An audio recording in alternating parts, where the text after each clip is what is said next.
and the hope that is in you. But the day came when the Lord said to Noah, come into the ark. Notice he didn't say go into the ark. His name is, you come. I'm in here, Noah. You come on in. Come into the ark, you and all your household, because I have seen that you are righteous before me, and that's the standard of righteousness in this generation.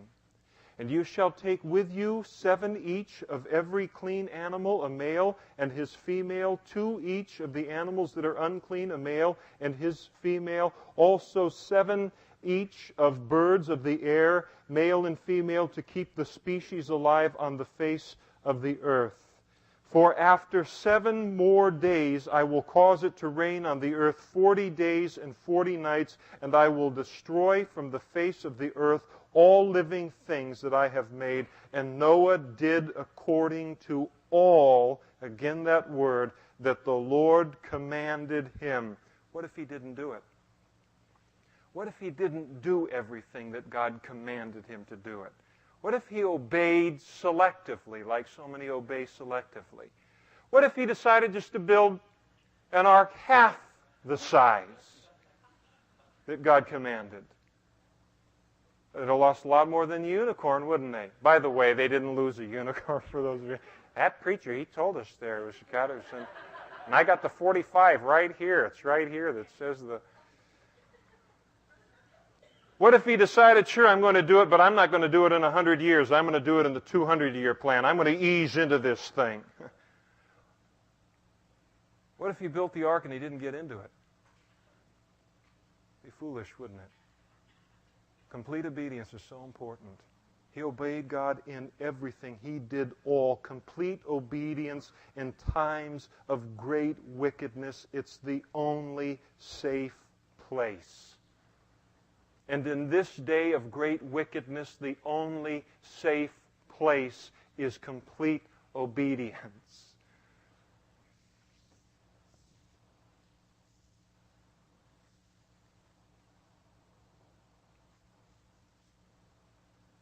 And it's interesting to me that not only did he obey completely, but he persevered.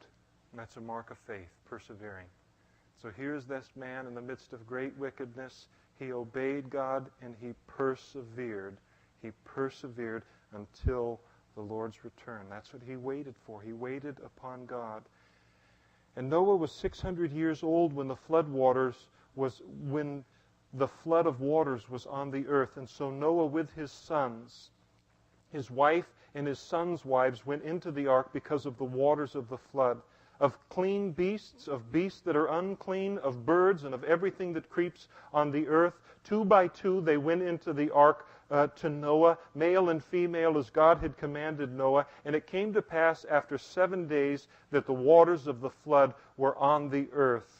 And in the 600th year of Noah's life, in the 2nd month, the 17th day of the month, on that day all the fountains of the deep were broken up and the windows of heaven were opened. It began to rain. And not only did it begin to rain, but all of the fountains, all of the streams, all of the underground water began to just break up out of the earth to begin to flood the earth. And that's why it's interesting as the archaeologists take and look at their geological columns all over the world, that there are vast sections that they come to, and it's completely turned upside down. You've got the whole thing laid out, and they come to another section, and it's upside down. Why? Because the earth is broken up in that kind of a cataclysm that was involved.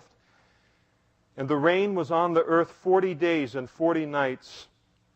And on the very same day, Noah and Noah's sons, Shem, Ham, and Japheth, and Noah's wife and the 3 wives of his sons with them entered the ark. And so Noah's salvation was tied up in, number 1, he heard God, he believed God's word, and then he proved his faith by works. There's only one way to be saved, and that was to get on that ark. And they and every beast after its kind, all cattle after their kind, every creeping thing that creeps on the earth after its kind, and every bird after its kind, and every bird of every sort. And they went into the ark to Noah 2 by 2 of all flesh in which is the breath of life. And so those that entered, male and female of all flesh, went in as God had commanded him, and the Lord shut him in. And there is a point where God shuts the door. And it was at this point that he shut the door.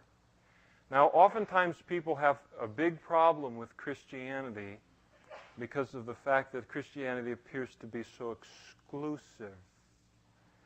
And we look and we say that Jesus said that he is the way, the truth, and the life, and that no man comes to the Father but by me, Jesus said. And he's a perfect picture here in the ark.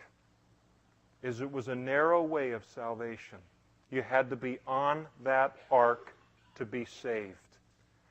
But anyone who wanted to could have been on the ark. It was a salvation that was not exclusive. It did not deny anyone access. And so it is with Jesus Christ. It's a narrow way. It's a straight gate. But it's a true way. And no one is denied access to salvation in Jesus Christ. There's room for everyone who will obey. And that's why the disciples, when they looked at Jesus and they said, well, how many will be saved? And he, in essence, spoke to them and said, don't worry about how many are going to be saved. That's not your business. You make sure you're on. That's the concern for mankind, is for them to make sure that they are on. Not an issue of broad or narrow. The issue is the salvation true? That's the issue. The salvation is true in Jesus Christ, and the Lord shut him in. Can you imagine, after watching this guy for 120 years build this ark, and laughing at him, and having all of the Noah comic books right there with, Calvin and Hobbes and Far Side and everything up there. Oh, that guy kills me out there, what he's doing. What a waste of 120 years. And can you imagine when the first drop fell? Can you imagine when the first drop fell? Can you imagine what would happen to the blood in your head? It would go right to your feet. And all of a sudden, in one nanosecond, in one moment in time, they realized, oh no, it's true, he was right. And it's too late. And it's too late. And can you imagine as the water began to creep up to their ankles and up to their knees and up to their waists, all of the panic that would have set in, and all of the patting on the back that had happened in their pseudo-intellectualism, and in all of their, vain philosophies of man and all of that kind of stuff, and to realize that this guy was right all along. And the day will come when Jesus will rapture his church, and in that moment in time, a twinkling of an eye, millions of people on the planet are going to realize they were right. I thought they were stupid idiots. Well, they were so foolish to live a life that way when there's all of this violence to enjoy out here.